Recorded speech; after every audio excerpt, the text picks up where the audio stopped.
So yeah, moving on to housekeeping.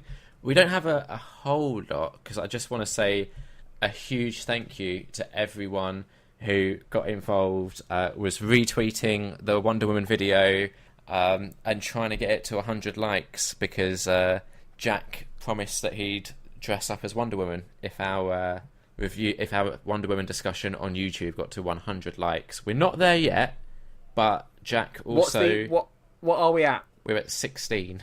I'm going to create accounts. I want to see that. There's still a way to go. But the thing is, we didn't give like a timeline on when it had to be done by. No, it's just eventually it's going to hit 100, and then I'm going to have to dress up as Wonder Woman. So yeah, I know Jack at 75 years old wearing a Wonder Woman costume would be great. Like, Jason, remember me with no teeth? I mean, I know you, Jason, was tweeting it, so we appreciate that. We had a fair few people actually get involved and tweet that out. So huge thank you to those. Yeah, I think Amanda and Kat have both been big pushers of getting it. Yeah, liked. I hope that it does eventually happen because we've got plans for what we'll do if it gets to 100, nice. And they are exciting plans. They are. We also had a comment on the video where someone said that they disagree with most of the analysis, but thoroughly enjoyed listening to you guys shout at each other. Yeah, I read that. Yeah, I think that's sort of our main draw. Yeah. We had a tweet that really confused me for a while, where Barclaycard tweeted us. Really? Yeah, I didn't know why. And it was in response to you saying the cool one just saw Stranglers and is about to watch Green Day walk out. And Barclaycard said, "What a great way to spend a Saturday. Hope you're enjoying it." Oh, it's because they were one of the main sponsors of BST. So I got horrendously confused as to why. I was trying to figured that out. But now they keep coming up as like a recommended Twitter account to follow. Do they? Yeah. That's annoying. We've been having issues with YouTube trying to copy. We've had like copyright notifications because we used the poster to Triple X3, The Return of Xander Cage, in our review for it. Right. And I sort of had a little moan on Twitter about how ridiculous it is. And someone said... at DaveK_says tweeted saying, "I'd have thought they would have been happy just to have people interested in what I am sure is a rubbish film." Good point.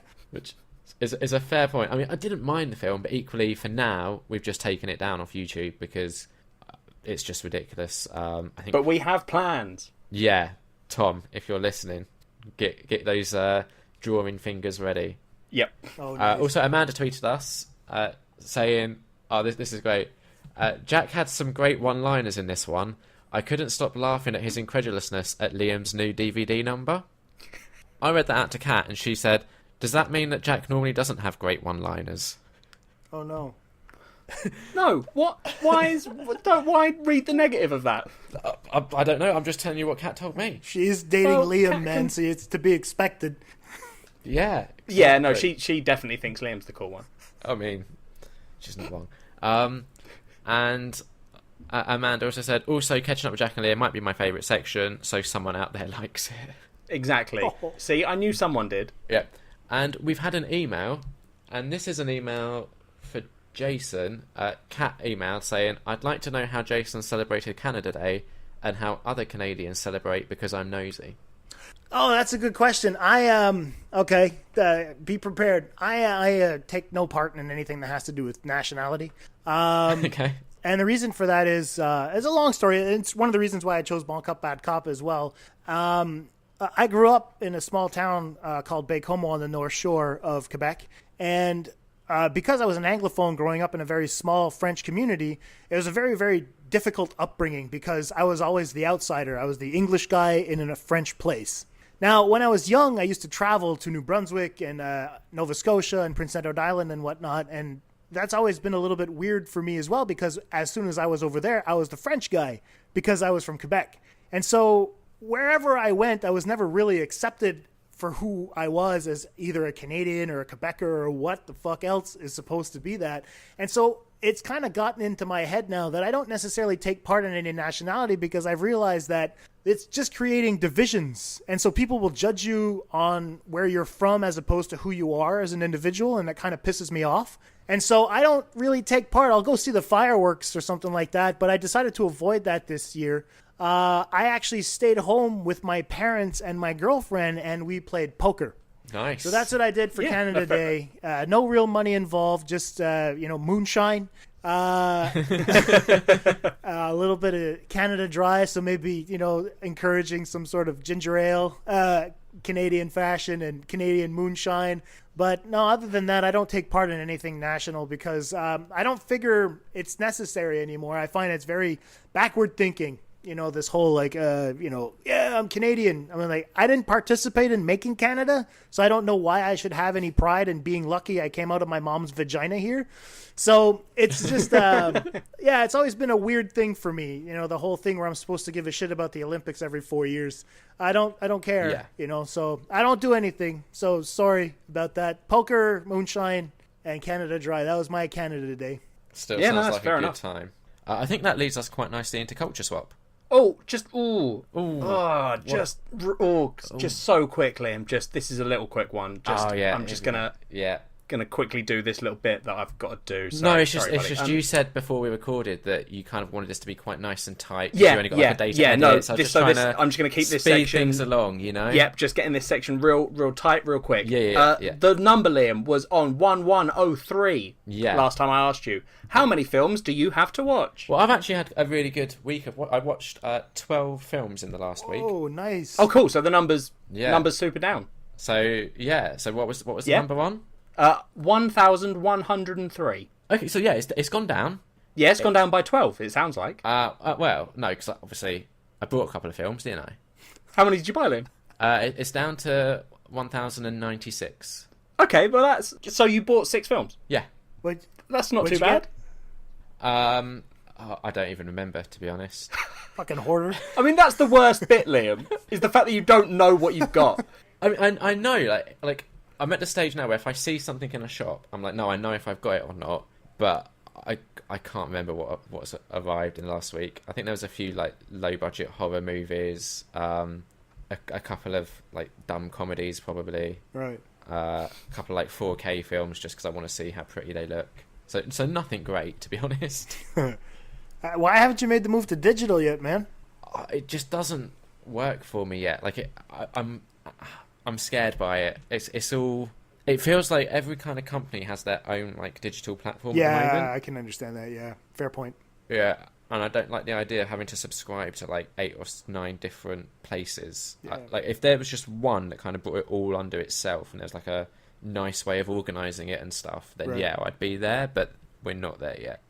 It's because I'm getting tired. Like I have a total of over 1,000 like physical copies. And it's just taking up space now. It's just annoying. Yeah. And so I've switched slowly but surely. I wait for these like $4.99 sales to come on iTunes, and then I'll buy a couple there.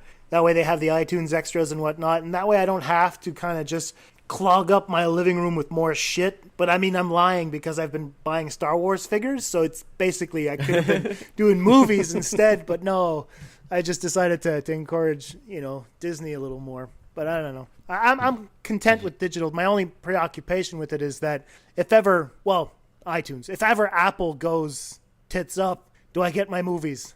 I think that's the one thing that I'm a little bit concerned about. But so far. Yeah. Yeah, I mean, we moved late last year, and we're looking at moving again this year. And it was, I think, on last count, I have maybe like 2,000 films or so on like DVD or Blu-ray. Nice. And it honestly it was boxes after boxes of them. It exactly. was horrible packing it. And they were... Does that include the unwatched ones, Liam? Yeah. So you haven't watched half your DVD collection? Well, no. Okay, I know. Since starting Letterboxd, which was maybe like January 2013... Yeah. I can tell you that... this is including cinema trips and rewatches, which, to be honest, there's not a lot of... Once I've watched a film once, I don't tend to go back and revisit it unless it's really good. So in the last 4 years, I've watched 1,205 films. That's nice. It's ridiculous. And then add that to the 1,000 that are still to watch, and but knock maybe 50 to 100 off. That's probably the amount that I own. Oh, it's insane. Yeah. Jason, you're the first guest we've had on since I've started regularly remembering to do this. Right. What is your opinion on Liam having 1,096 films that he has bought? Oh, I think it's great. It's weird because it's not that he's not watched. I think it's great. I understand. To me, that's planning for retirement. I completely understand that. So fair enough. I do the same thing, to be honest. I have maybe a 10 or 15 Criterion films that still have their wrappers on them, but I know I'm going to get to them eventually. But I'm glad that they're there. I have a couple of other DVDs that I remember buying back in the day, at a video store when those were still around, because I can't find any anymore. Where they used to come on sale sometimes, so you could buy 3 for $9.99 on DVD. And so I still have some of those, some films that I haven't watched yet that I'm like, you know what? Sometime I'll probably be in some weird, state at one point. I'll be like, oh, yeah, I really feel like watching that old German film. That'd be interesting. So exactly. I have it. So it's not a big deal for me. Instead of going to hunt for it, I know where it is. I mean, I just look at it's on the second shelf in back of the Pixar films. I know exactly where it is. And so if anyone asks, that's fair enough. They'll, do you know what that movie is? It's I have it. I haven't watched it, but I know what it is. So about 2 years ago, I think maybe Barnes and Noble were doing half price Criterion. Yeah. And I got excited and carried away and ordered about 30 of them. Nice. And I think in the last 2 years, I've maybe watched 5 of them. You got to be in a specific mood to watch Criterion, to be honest. I mean, they're all really good films, but there are some times that you question their judgment a little bit, and you're like, really? Why is this being preserved? But exactly. I don't know. There's sometimes it's a little bit hit or miss for me. Sometimes I'll be glad that I watched a specific film, but I hate it, like The Friends of Eddie Coyle. A lot of people are like, oh, you don't like that movie? And I was like, no, it's fucking boring. I fell asleep 3 times watching it on my initial viewing. That doesn't bode well for a second viewing, And so, but I mean, I fell asleep 3 times watching Seven Samurai, as I mentioned on when we did the podcast for that one, and I love that movie. Yeah, that was one of the ones that I kind of had to wait until I had a day off work. Kat was at work, so I had no distractions, and I could just dedicate an entire day to doing that movie. Right, and that's exactly what you need, in my opinion. I mean, I did a lot of research to understand a little bit of what was going on in the film as well, and I mean, now that I've got through it completely, I understand why it has that status as a masterpiece. It is wonderful. Yeah. But Jesus Christ, is it ever 3 hours and 20 minutes is a slog to sit through. And I don't have trouble. I'll watch The Godfather and not blink, but Seven Samurai will put me to sleep because I don't know if it's because it's subtitled and there's a lot of information coming in at once, or is it just, okay, we have to get through this part of recruiting the people and So, I don't know. It's fantastic anyway. I can't recommend it enough, but I mean, at the same time, I can't get my girlfriend to watch it. She'll be like, you know what? I'm leaving. Yeah. No problem. I like it when, no problem. When a Criterion movie is a nice little surprise. Like there's some that I just know I'm going to like 12 Angry Men. I watched that not too long ago for the first time and just, absolutely fell in love with it. But then there's definitely others where I've stuck it on not really knowing a whole lot about it. Right. And then just there's a film called House. I haven't watched it. I know what you're talking about. Yeah, this Japanese oddball movie, and you just stick it on not knowing anything about it, and then just completely blown away by it. Okay. I had that recently. One of my other Twitter friends is Andrew from the AB Film Review down in Australia, and I was wondering what I should buy because I had just recently gotten my gift card from Criterion. I mean, when you buy $500, they give you a $50 gift card because they're like, well, you seem to want to spend more.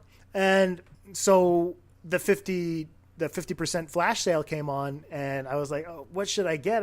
There's a couple I wanted. I wanted to get Charlie Chaplin's Limelight because I hadn't seen it in years, and it's wonderful. And I was wondering what I wanted to get as well. And so he recommended I get Lady Snowblood and Asphalt Jungle. And Lady Snowblood I watched 2 weeks ago for the first time, And I loved that picture so much. I wasn't expecting that at all, where where Tarantino lifts a little bit, his tributes and homages come from specific places.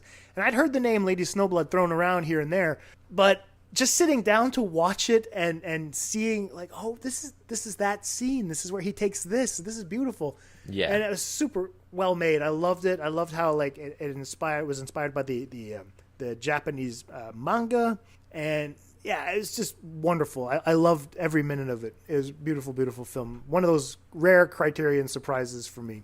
Definitely, yeah.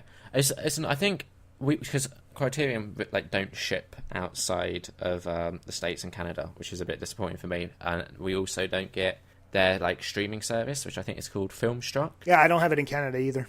Yeah, I think if I could get hold of it, that would be like my first step to going digital, I think. Oh, cool. Yeah, that makes sense.